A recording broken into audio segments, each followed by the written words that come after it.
Get ready, Adrin. He's coming soon. 17-year-old Adrin crouched behind the artificial bushes. This was a bad idea, but he didn't know what else to do. Both he and Finn, a fellow student, needed the money if they were going to be able to pay for their examinations and graduate. And graduate they must. I see him, Finn said, excited. He's coming this way. Adrin picked through the bushes into the dim light.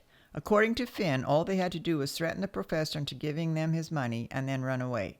I've done it before. It's easy, was the way he'd put it. Pull your mask over your face, Finn said. Adrin adjusted the neckerchief to cover up to his eyes and gripped the brick in his hand. He couldn't believe he was actually doing this. Last month he'd been attending classes in his final year of school.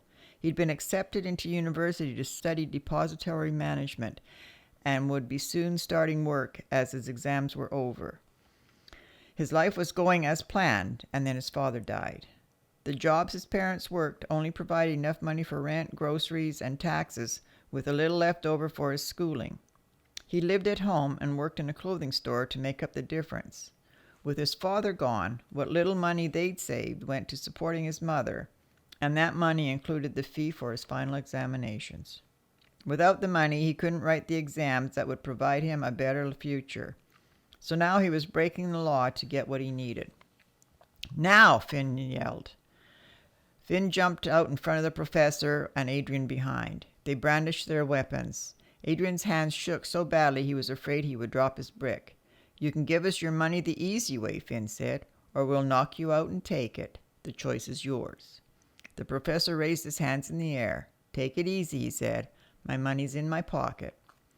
Adrin was so scared his mouth was dry. He looked wildly around. Finn had picked an area between streetlights, but someone could come along at any time. Lower one hand and take it out slowly, Finn commanded. Adrin watched as the professor reached in and pulled out a handful of bills. Put them on the ground and step back. The professor backed up. Finn lunged at him. Go! Run! The professor turned and glanced at Adrin as he ran past him. Adrin was glad for the bandana.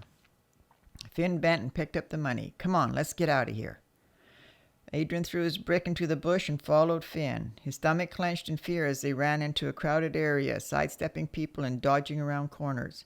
His heart pounded and his breathing was labored when they finally ducked behind a dumpster. He slumped to the ground, gasping for breath.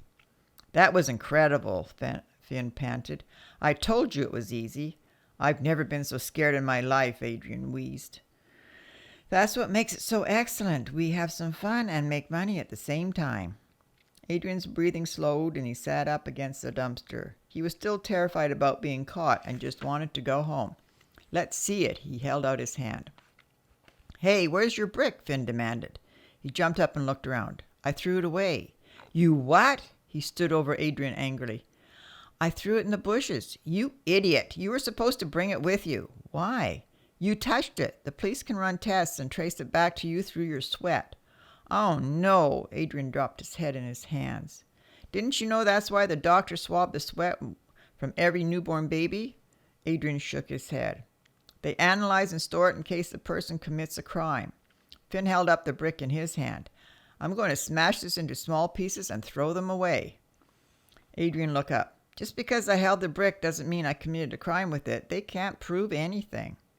The professor will tell the police that we had bricks. What if the professor can identify you by your clothes?